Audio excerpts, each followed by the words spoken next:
Hello दोस्तों, मैं रुस्तम और आप देख रहे हैं नॉलेज लाइव। दोस्तों, आज हम लोग पढ़ेंगे बिहार बोर्ड क्लास 8 और 10th का नॉन हिंदी। ठीक है, और ये पिछला भाग 3 है और चैप्टर नंबर है 7। इस जो हम चैप्टर पढ़ेंगे उसका नाम है ठेस। ये पूछता है एग्जाम में, पाठ की कौन सी विधा है? तो कहानी है। और इसके कहानीकार यानी लेखक है हरीश्वरनाथ रेणु। इसने लिखा है हरीश्वरनाथ रेणु। इस कहानी का जो मुख्य पात्र है वह है सिरचन। यानी हम लोग सिरचन की कहानी को पढ़ेंगे जो हमें लेखक सुना रहे हैं। लेखक भी एक पात्र के रूप में दिखाए गए हैं। इस कहानी में मिथिलांचल की लोक संस्कृति का वर्णन किया गया है। कहाँ का वर्णन किया गया है? मिथिलांचल की लोक संस्कृति का वर्णन किया गया है।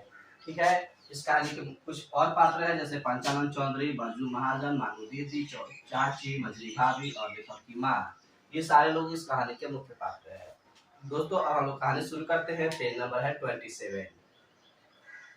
और सबसे पहले ऊपर जो ब्रैकेट में लिखा गया है उस कहानी का सारांश एक तरह से बताते हैं।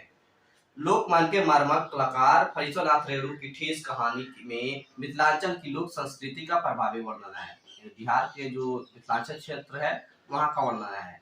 यह कहानी कलाकार के मन की विशिष्टताओं का मार्मिक वर्णन करती है। श्रम के प्रति सम्मान की भावना, रिश्तों की गहराई और मनुष्यता की पक्षधरता को समझने में पाठ का योगदान महत्वपूर्ण है। यानी इस हम लोग चैप्टर में पढ़ेंगे लोग कि मजदूरों की सम्मान कैसे करनी चाहिए, उनकी भावना को कैसे देखनी चाहिए। आंचलिक कहानी की खूबसूरती, घटना एवं संवेदना की दृष्टि से भी कहानी उल्लेखनीय है। यानी इसमें गांव की वर्णन किया गया है जो बहुत ही महत्वपूर्ण है। दोस्तों, अब हम कहानी शुरू करते हैं। लिखा है, खेती बाड़ी के समय गांव के किसान सिरचन की गिनती नहीं करते। लोग उसको बेकार ही नहीं बेगार समझते हैं। यानी कि सिरचन एक आदमी है ना जो बहुत ही लापरवाह धीरा काम करने वाला है। इसीलिए गांव के किसान उसकी गिनती किसानों में नहीं करते हैं, मजदूरों में नहीं करते हैं, क्योंकि उसे लोग बेकार ही नहीं बेगार समझते हैं। है ना? क्या समझते हैं? यानी मुफ्त की खाने वाला। इसीलिए खेत खलिहान में की मजदूरी के लिए कोई नहीं बुलाने जाता सिरचन को। यानी कोई भी उसे मजदूर के रूप में अपने काम में नहीं बुलाता है। क्या होगा उसको बुलाकर? दूसरे मजदूर खेत पहुंचकर 1/3 काम कर चुकेंगे, तब कहीं सिरचन राय हाथ में खुरपी बुलाता हुआ दिखाई पड़ेगा। पगडंडी पर तौल तौल कर पांव रखता हुआ धीरे धीरे। मुफ्त में मजदूरी देनी हो तो और बात है। यानी गांव के साथ सोचते हैं कि उसको बुलाना मतलब मुफ्त में मजदूरी देना, क्योंकि वह काम तो करता नहीं है, इसलिए कोई नहीं बुलाता था। अगला पैराग्राफ है, आज सिरचन को मुफ्तखोर, कामचोर या चटोर कह ले कोई। एक समय था जबकि उसकी मड़ैया यानी कि उसके झोपड़ी के पास बड़े बड़े बाबू लोगों की सवारियां यानी गाड़ी है ना, टमटम बंधी रहती थी। उसे लोग पूछते ही नहीं थे, उसकी खुशामद भी करते थे, यानी तारीफ करते थे। कहते थे, अरे सिरचन भाई, अब तो तुम्हारे ही हाथ में यह कारीगरी रह गई है सारे इलाके में। एक दिन का समय निकाल कर चलो, कल बड़े भैया की चिट्ठी आई है, शहर से सिरचन के से एक जोड़ा चीक बनवा कर भेज दो। यानी सिरचन एक कारीगर है ना, जो गांव में बांस की घास की चटाई, पंखा, जितने भी मतलब लकड़ी के सामान होते हैं सबको बनाता है। लेखक कह रहे, मुझे याद है मेरी माँ जब कभी सिरचन को बुलाने के लिए कहती, मैं पहले ही पूछ लेता भोग क्या क्या लगेगा, यानी खाना क्या क्या इंतजाम करना पड़ेगा। लेखक की माँ हंस कर कहती, जा जा बेचारे, मेरे काम में भोग पूजा भोग की बात नहीं उठाता कभी। ब्राह्मण टोली के पंचानन चौधरी के छोटे लड़के को एक बार मेरे सामने ही बेपानी कर दिया था सिरचन ने। बेपानी करना यानी कि शर्मसार करना ना। सिरचन ब्राह्मण टोली के पंचानन चौधरी के घर में काम करने गया था और उनके छोटे लड़के से कहा था, तुम्हारी भाभी नाखून से काट कर तरकारी परोसती है और इमली का रस डालकर कड़ी तो हमारी कहार कुम्हारों की घरवाली बनाती है, तुम्हारी भाभी ने कहाँ से सीखा। यानी कि वह सब्जी का मतलब बुराई कर रहा था, है ना, किसके यहाँ? पंचानन चौधरी के यहाँ। और लेखक देखे थे ये घटना को। फिर आगे लिखा है, इसीलिए सिरचन को बुलाने से पहले मैं माँ से पूछ लेता क्या कि भोग क्या क्या लगेगा। सिरचन को देखते ही माँ लिखा उलझ कर कहती, आओ सिरचन, आज मेनू मत रही थी, यानी जो घी निकाला जाता है ना उसे बोलते हैं, तो तुम्हारी याद आई, घी की खकोरन दाढ़ी के साथ चूड़ा तुमको बहुत पसंद है ना। लेखक की माँ सिरचन से पूछती है, और बड़ी बेटी ने ससुराल से संवाद भेजा है, खबर भेजा है, उसकी ननद रुठी हुई है मेथी की शीतल पार्टी के लिए, है ना। कौन कह रहा है? लेखक की माँ सिरचन से कह रही है। सिरचन अपनी पनियाई जीभ को संभाल कर हंसता घी की सूंधी सुगंध सुनकर ही आ रहा हूँ भाभी। जो हंसता है और अपने जुबान को संभालता है और कहता है, भाभी मैं घी की जो महक है उसी को सुनकर तो आ रहा हूँ, नहीं तो इस शादी ब्याह में के मौसम में दम मारने की भी छुट्टी कहाँ मिलती है। श्रीचंद आ गया है लेखा के घर काम करने के लिए। श्रीचंद जाति का कारीगर है, एक एक मोती और पटेल को हाथ में लेकर बड़े जतन से उसकी कुच्ची बनाता है। फिर कुच्चियों को रंगने से लेकर सुतली झाने में पूरा दिन समा। श्रीचंद जब पहले दिन आया था तब वह घास से क्या किया, उसको पीट करके पतला कुच्ची बनाता है ना, उसके बाद से उसको कलर करता है और उसका सुतली बनाता है जिससे वो चटाई बोलेगा। ठीक है, कार्य करते समय उसकी तन्मयता में जरा भी बाधा पड़ी कि गेहूं साहब की तरफ को कार्य कर उठता, फिर किसी दूसरे से करवा लीजिए काम, सिर्फ चांद मुंह जोर है काम चोर है। यदि वो काम करते रहेगा तो कोई उसे डिस्टर्ब नहीं करना चाहिए, अगर करेगा तो वह कहेगा कि किसी और से करा लीजिए और वहां से वो भाग जाएगा। ठीक है, बिना मजदूरी के पेट भर भात पर काम करने वाला कारीगर, दूध में कोई मिठाई न मिले कोई बात नहीं, किंतु बात में जरा भी वह ठीक है झाल बर्दाश्त नहीं कर सकता। श्रीचंद कह रहा है कि खाना कम दीजिए लेकिन उससे बात मत करिए ज्यादा, है ना, उसकी मर्जी के खिलाफ मत करिए। श्रीचंद को लोग चटोर भी समझते हैं। तली बघाड़ी हुई तरकारी, दही की कड़ी, मलाई वाला दूध, इन सब का प्रबंध पहले कर लो, तब श्रीचंद को बुलाओ, दुम हिलाता हुआ हाजिर हो जाएगा। यानी कि वो पैसा नहीं लेता है मगर उसे खाना अच्छा चाहिए काम करने के बदले में, इसीलिए आप पहले खाना का इंतजाम करिए फिर श्रीचंद को बुलाइए। खाने पीने की में चिकनाई की कमी हुई कि काम की सारी चिकनाई खत्म, यानी खाना खराब रहेगा तो श्रीचंद काम भी खराब ही करेगा। अधूरा रख कर वह उठ खड़ा होगा, आज तो अब अध कपाली यानी सिर में दर्द है ना, माथा टंडना रहा है, थोड़ा सा रह गया है, किसी दिन आकर पूरा कर दूंगा। किसी दिन माने कभी नहीं, यानी खाना दोपहर में अच्छा से नहीं मिलेगा, श्रीचंद आधा काम छोड़ करके चला जाएगा जो कभी पूरा नहीं होगा। लिखा गाया करते हैं, मोती घास और पटेल की रंगीन शीतल पाटी, बांस की तिलियों से झिलमिलाती चीख, सतरंगी डोर के मोड़े, भूसी चुन्नी रखने के लिए मूंछ की रस्सी के बड़े बड़े जाले, हलवाओं के लिए ताल के सूखे पत्तों की छतरी, टोपी, इस तरह के बहुत से काम हैं जिन्हें श्रीचंद के सिवा गांव में कोई नहीं जानता। जितने भी घास की बांस की काम होता है सब के सब श्रीचंद करता है। देखिए शीतल पाटी में होता है चटाई, और चीक माने होता है जंगला पर जो पर्दा लगाया जाता है सिरकी का, उसको चीक बोलते हैं। इसके अलावा किसानों के लिए टोपी, सारे काम श्रीचंद करता है। यह दूसरी बात है कि अब गांव में ऐसे कामों को बेकाम का काम समझते हैं लोग। बेकाम का काम जिसकी मजदूरी में अनाज या पैसा देने की कोई जरूरत नहीं है, पेट भर खिला दो, काम पूरा होने पर एक आध पुराना कपड़ा देकर विदा करो, वह कुछ भी नहीं बोलेगा। यानी कि श्रीचंद अच्छा से खाना खाएगा, कपड़ा लेकर चला जाएगा, कुछ भी नहीं बोलेगा, ऐसी बात नहीं। श्रीचंद कुछ भी नहीं बोलेगा ऐसी भी बात नहीं है। श्रीचंद को बुलाने वाले जानते हैं श्रीचंद बात करने में भी कारीगर है, यानी बात भी बहुत एक्सपर्ट है। महाजन टोले के भज्जू महाजन की बेटी श्रीचंद की बात सुनकर तिलमिला उठी थी और कही थी, ठहरो मैं माँ से जाकर कहती हूँ इतनी बड़ी बात। यानी दूसरा किरदार है भज्जू महाजन के घर। श्रीचंद यहाँ भी काम करने गया था और उनकी बेटी से उलझ गया था, झगड़ा कर लिया था। उसकी बेटी से कहता है, बड़ी बात ही है बिटिया, बड़े लोगों की बात ही बड़ी होती है, नहीं तो दो दो पटेल की पार्टियों का काम सिर्फ खसारी का सत्व खिलाकर कोई करवाए भला, या तुम्हारी माँ ही कर सकती है बबनी। श्रीचंद ने मुस्कुरा कर जवाब दिया था। यानी कि श्रीचंद जब भज्जू महाजन के घर गया था तो वे सत्वा खिला दिए थे लोग, जिसकी वजह से ये भड़क गया था और उनके मतलब बेटी से झगड़ा कर लिया था। उस बार इस बार मेरी सबसे छोटी बहन की विदाई होने वाली थी, पहली बार ससुराल जा रही थी। मानू के दूल्हे ने पहले ही बड़ी भाभी को खत लिखकर चेतावनी दे दिया है, मानू के साथ मिठाई की पतीली न आवे कोई बात नहीं, 3 जोड़ी फैशनेबल चीट और पटेल की दूसरी पार्टियों के बिना आएगी मानू तो। भाभी ने हंसकर कहा, बैरंग वापस, अर्थात लेखक की सबसे छोटी बहन है ना, कौन, मानू दीदी। ये इनकी शादी हो चुकी है और ससुराल से अपने मायके आई थी और पहली बार फिर ससुराल जा रही थी। तो उनके हस्बैंड ने कहा है कि इनके को 3 चीक चाहिए, जंगला का पर्दा चाहिए और फिर चटाई भी चाहिए। मिठाई कम आएगा कोई बात नहीं, लेकिन ये सारी वस्तुएं आनी चाहिए। इसीलिए 1 सप्ताह पहले से ही श्रीचंद को बुलाकर काम पर तैनात करवा दिया था माँ ने, और कहा था, देख श्रीचंद, इस बार नहीं धोती दूंगी, असली मुहर छाप वाली धोती, मन लगाकर ऐसा काम करो कि देखने वाले देखते ही रह जाए। असली मोहर छाप वाले धोती देने की बात हुई है, कौन, असली मोहर छाप के लिए, और ये 8 रुपए में मिलता है। कितना रुपए मिलता है? 8 रुपए में। एग्जाम में ऑब्जेक्टिव क्वेश्चन में पूछता है। चलिए पेज नंबर 29। ठीक है। पान जैसी पतली छुरी से बांस की तीलियां और कमानियों से को चिकनाता वह सिर चढ़ अपने काम में लग गया। यानी दूसरे दिन का काम है। रंगीस में झब्बे डालकर वह चीख बुनने बैठा। 1.5 हाथ की बुनाई देखकर लोग समझ गए कि इस बार एकदम नए फैशन की चीज बन रही है, जो पहले कभी नहीं बनी। बहुत ही अच्छा काम कर रहा था। मजली भाभी से रहा नहीं गया। पर्दे की आड़ में बोली, पहले ऐसी जाति की मोहर छाप वाले धोती देने से अच्छी चीज बनती है तो भैया को खबर भेज देती। देखिए लेखा की जो मजली भाभी है वह थोड़ा सा अजीब टाइप की है ना। वह इतना अच्छा चटाई मतलब चीक बनते हुए देख करके वह पिन मार देती है और कहती है कि असली मोहर छाप वाले धोती से इतना अच्छा काम होता है तो मैं अपने भी भाई को खबर दे देती है ना।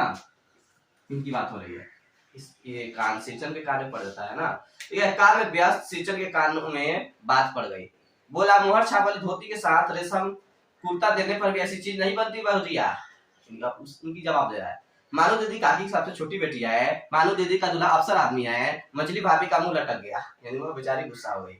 मेरी चाची ने फुसफुसा कर कहा, किससे बात करती है बहू? मोहर छाप वाली धोती नहीं, मूंगिया लड्डू बेटी की विदाई के समय रोज मिठाई जो खाने को मिलते है ना, मिलेगी देखती है ना। यानी कि देखा कि जो मछली भाभी है और चाची है ये दोनों झगड़ालू है ना। ये दोनों सीचन से उलझना चाहती है, झगड़ा करना चाहती है और पीन मारती है। दूसरे दिन चीख की पहली पाती में 7 तारे जगमगा उठे। सिंचान लेखा घर 2 दिन काम करता है और दूसरे ही दिन वह जो बनाया था उसमें 7 स्टार दिखाई दे रहे थे। कितने तारे दिखाई दे रहे थे? 7। सत्य भैया तारा। सिंचन जब काम में मग्न रहता है तो उसकी जीभ जरा बाहर निकल आती है ओठ पर। अपने काम में मग्न सिंचन को खाने पीने की सुधि नहीं रहती। चीख में सुतली के फंदे डालकर उसने पास पड़े सूप पर निगाह डाली। चिवड़ा और गुड़ यानी मीठा का एक सूखा ढेला। मैंने लक्ष्य किया, सिंचन के नाक के पास 2 रेखाएं उभर आई। दौड़कर माँ के पास गया और कहा, माँ आज सिंचन को कलेवा यानी खाना किसने दिया? सिर्फ चिवड़ा और गुड़। यानी देखा सिंचन दूसरे दिन काम कर रहा है तो दूसरे दिन उसको खाना मिला है चिवड़ा और मीठा, है ना, जिसको वो पसंद नहीं करता है। लेखक जाकर तुरंत अपनी माँ को खबर देते हैं। माँ रसोई घर के अंदर पकवान आदि बनाने में व्यस्त थी। बोली, मैं अकेले कहाँ का क्या क्या देखूं? अरे मछली, सिंचन को बुंदिया क्यों नहीं देती? जो लड्डू बनता है ना बुनिया, उसी को वह मछली भाभी से कहती है सिंचन को बुनिया देने के लिए। सिंचन सुन लिया बात को, कह रहा है, बुनिया मैं नहीं खाता काकी। सिंचन के मुंह में चिवड़ा भरा हुआ था। गुड़ या मीठा का ढेला सूप के किनारे पड़ा रहा अछूता, सिर्फ चिवड़ा खा रहा था। माँ की बोली सुनते ही मछली भाभी ने की भवे तन गई, यानी गुस्से में आ गई। मुट्ठी भर बूंदिया सूप में फेंक कर चली गई। आई ऐसे फेंकी और चली गई। शीतल ने पानी पीकर कहा, मछली बहू रानी, अपने मैके से आई हुई मिठाई इसी तरह हाथ खोल कर बांटती है क्या? थोड़ा थोड़ा देती हो? बस मछली भाभी अपने कमरे बैठकर रोने लगी। चाची ने माँ के पास जाकर के कहा, छोटी जाति के आदमी का मुंह भी छोटा होता है, मुंह लगाने से सिर पर चढ़ेगा ही, किसी के नौहर ससुराल की बात क्यों करेगा वह? यानी यह माँ को चढ़ा रही है। मछली भाभी माँ की दुलारी बहू है। लेखक की जो मछली भाभी है उसकी माँ की सबसे दुलारी बहू है। माँ तमक कर बाहर आई, गुस्से में बाहर आई। सिंचन से कहती है, सिंचन तुम काम करने आए हो, अपना काम करो, बहुओं से बदकुट्टी करने की क्या जरूरत है? सिंचन जिस चीज की जरूरत है वो मुझसे कहो। लेखक की माँ ने ऑर्डर दे दिया। सिंचन का मुंह लाल हो गया गुस्से से। उसने जब कोई जवाब नहीं दिया, बांस में टंगे हुए अधूरी चीख में फंदे डालने लगा। यानी वो अपना काम कर रहा है। मानो पान सजाकर बाहर बैठा खाने में भेज रही थी। चुपके से एक पान का बीड़ा सिंचन को देती हुई बोली। एग्जाम पूछता है, सिंचन को पान का बीड़ा किसने दिया था? तो मानू दीदी ने दिया था। किसने दिया था? मानू दीदी ने। वह सिंचन को पान देती हुई बोली। इधर उधर देखकर, सिंचन दादा, कान काचे घर है, 5 तरह के लोग, 5 किसी बातें करेंगे, तुम किसी की बात पर कान मत दो, ध्यान मत दो। सिंचन ने मुस्कुराकर पान का बीड़ा मुंह में ले लिया। चाची अपने कमरे से निकल रहे थे। सिंचन को पान खाते देखकर अवाक हो गई, हैरान हो गई कि बीच आंगन में बैठकर काम कर रहा है और पान खा रहा है। सिंचन ने चाची को अपने ओर आदत और अजरस से यानी कि हैरत से घूरते हुए देखकर कहा, छोटी चाची, जरा अपने डिबिया का गाँव कवा जर्दा तो खिलाना बहुत दीदी ने। इसको थोड़ा सा मस्ती कर लिया जाए। उसे जर्दा मांग लिया। अब देखिए बात बन गई, बिगड़ गई। चाची कई कारणों से जली भूली रहती थी सिंचन से। गुस्सा उतारने का ऐसा मौका फिर नहीं मिलता। जनकती हुई बोली, मस्खरी करता है, तुम्हारी बड़ी हुई जीभ में आग लगे, घर में भी पान और गमकवा जर्दा खाते हो, चटूर कहीं के। लेखा का कलेजा धड़क कर उठा, यानी वो हैरान हो गई, अब तो काम हो गया। बस सिंचन की उंगलियों में सुतली के फंदे पड़ गए। मानो कुछ देर तक वह चुपचाप बैठा पान को मुंह में बुलाता रहा। फिर अचानक उठकर पिछवाड़े थूक आया। अपने छुरी हंसिया वगैरह समेट संभाल कर झोले में रखा। टंगी हुई दूरी चीख पर एक निगाह डाली और हनहनाता हुआ आंगन से बाहर निकल गया। यानी काम छोड़ करके लेखा के घर से चला गया सिंचन। चाची बड़बड़ाई, अरे बाप रे, इतनी तेजी, कोई मुफ्त में तो काम नहीं करता, 8 रुपए में मुहर छाप वाली धोती आती है। इस मुझौसे के न मुंह में लगा है ना आंख में सील, सीले नहीं होता शर्म। पैसा खर्च करने पर सैकड़ों चीखें मिलेगी, बाता टोली की औरतें सिर पर गट्ठर लेकर गली गली मारी फिरती है। देखा कि जो चाची थी वह सिचन को ताना देती है, वह जा रहा है। मानू नहीं बोली, यानी वो चुपचाप थी, अधूरी चीख को देखती रही। 7 तारे मन पड़ गए। माँ बोली, जाने दे बेटी, जी छोटा मत कर, मानू मेरे से खरीद के भेजूंगी। यानी मानू को उसकी माँ समझा रही है। मानू को याद आई वह विवाह में सिचन के हाथ ही शीतल पार्टी दी थी माँ ने।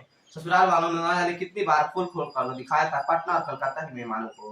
वह उठकर बड़ी भाभी के कमरे में चली गई। यानी कि शादी में टीचर ने समझ बनाया था जिसकी बहुत तारीफ किया था लोग, मानू के ससुराल के लोगों ने, जिसमें पटना और कलकत्ता के मेहमान भी थे। लेखक यानी कि मैं, यानी लेखक जा रहे कहाँ, टीचर को मनाने, कर रहे कि मैं टीचर को मनाने गया, देखा एक फटी हुई शीतल पार्टी लेकर लेट कर वह कुछ सोच रहा है। मुझे देखते ही बोला, बबुआ जी अब नहीं, कान पकड़ता हूँ अब नहीं, मोहर छाप वाली धोती लेकर क्या करूंगा, कौन पहनेगा। कह रहा है कि लेखक से कि मैं अब आपके घर में काम करने नहीं जाऊंगा, कान पकड़ता हूँ, मुझे धोती भी नहीं चाहिए। कह रहा है कौन पहनेगा, मेरी पत्नी खुद मरी, बेटे बेटियों को भी ले गई अपने साथ, यानी पत्नी मर चुकी है, इसके सभी बच्चे मर चुके हैं। कहता है बबुआ जी मेरे घर वाली जिंदा रहती तो मैं ऐसे दुर्दशा भोगता क्या। यह शीतल पार्टी उसी की बुनी हुई है, इस शीतल पार्टी को छू कर कहता हूँ। चटाई पर बैठा है जो उसकी पत्नी की बुनी हुई है, उसको पकड़ता है, छूता है, कहता है अब यह काम नहीं करूंगा, गांव भर में तुम्हारी हवेली में मेरी कदर होती थी, अब क्या। मैं चुपचाप लौट आया, समझ गया कलाकार के दिल में ठेस लगी है, वह नहीं आ सकता। यानी कि शीतल कहता है कि आपके घर में सबसे ज्यादा इज्जत होती थी, वहां से मुझे बेइज्जत करके निकाल दिया गया, इसलिए मैं नहीं आ सकता। इसीलिए इस कहानी का नाम रखा गया है ठेस, कि शीतल के दिल में लेखक के घर से क्या हुआ था, ठेस लगा था ना, आत्मसम्मान को ठेस पहुंचाना। अब आगे लिखा है, बड़ी भाभी अधूरी चीख में रंगीन छीट का धारा लगाने लगी। यह भी बेजा नहीं दिखाई पड़ता, क्यों मानू, बड़ी भाभी मानू को बनाती है और जो आधा बना हुआ था उसी को ठीक करती है।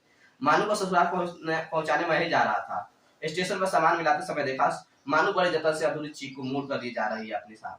मन ही मन शीर्षक पर गुस्सा आया, चाची के सुर में सुर मिलाकर पोसने को जी हुआ, कामचोर चटोर। लेखक भी कुछ देर के लिए शीर्षक पर गुस्सा करता है ना, उसे लगता है कि हाँ वो बहुत ही गलत आदमी है, अपने बहन को देख करके सोचता है ऐसा। गाड़ी आई, सामान चढ़ाकर मैं दरवाजा बंद कर रहा था कि प्लेटफॉर्म पर दौड़ते हुए सीचर पर नजर पड़ी। कहता है बबुआ जी, उसने दरवाजे पास आकर पुकारा। सीचर स्टेशन पर चला गया मानू दीदी से मिलने के लिए। क्या है, मैंने खिड़की से गर्दन निकालकर झिड़की के स्वर में कहा, थोड़ा गुस्से में। सीचर ने पीठ पर लदे हुए बोझ को उतार कर मेरी ओर देखा, दौड़ता हुआ आया हूँ, दरवाजा खोलिए, मानू दीदी कहाँ है, एक बार देखो। बहुत सारा सामान लाया है और मानू दीदी को देखना चाहता है। मैंने दरवाजा खोल दिया बस, और इतना थी, मालूम ने इतना कहा सिचन दादा, थोड़ा मिटक गया यहाँ पे। खिड़की के पास खड़ा होकर सिचन ने हकलाते हुए कहा, यह मेरी ओर से है, सब चीज है दीदी। शीतल पार्टी, चीक और एक जोड़ी आसनी पूछ की गाड़ी चल पड़ी। यानी सिचन ने सारे वस्तुएं जो मानू दीदी को चाहिए थे वो अपने घर खुद बना करके ला करके इन्हें स्टेशन पर दे रहा था, क्योंकि मानू दीदी गाँव की लड़की है, वह अगर अपने ससुराल जाएगी बिना सामान की, पूरे गाँव की बेइज्जती होगी, इसीलिए वो नहीं चाहता है कि मानू दीदी की बेइज्जती हो, और वह अपने घर से बना करके सारे वस्तु ला करके दे देता है। मानू मोहर छाप वाली धोती का दाम निकाल कर देने लगी। सीचर ने जीप को दांत से काट कर दोनों हाथ जोड़ दिए, यानी कि पैसा लेने से इनकार कर दिया। मानू फूट फूट कर रो रही थी, मैं बटन को खोल कर देखने लगा। ऐसी कारीगरी, ऐसी बारीकी रंगीन सुतलियों के फंदों का ऐसा काम पहली बार देख रहा था। यानी कि एक अजूबा की तरह सारी वस्तु बना करके सीचर ने लाकर मानू दीदी को दे दिया था। इसे लिखे हैं फरीश्वरनाथ रेणु। शब्दार्थ है पतीली, यानी कि तांबे पित्तल का आदि का ऊंचे किनारे वाला गोलाकार बर्तन ना, जिसे हम लोग घर पे डेगची बोलते हैं। पनियाई मन ललचाई, झाले लिखा है कटुता कड़वा। चीक यानी होता है बांस के तीरों से बना झीना पर्दा जो जंगला पर लगाया जाता है। लिखा है नैनो यानी मखान, सीधा पाटी लिखा है चिकनी और पतली चटाई जो जमीन पर बिछाकर सोया जाता है। दोस्तों इस पाठ का प्रश्न उत्तर हो चुका है और इसका लिंक डिस्क्रिप्शन में दे दिया गया है। ये वीडियो आपको कैसा लगा कमेंट सेक्शन में जरूर बताएं, और वीडियो पाने के लिए हमारे चैनल को सब्सक्राइब करें और अपने दोस्तों में शेयर करें। तब तक के लिए धन्यवाद।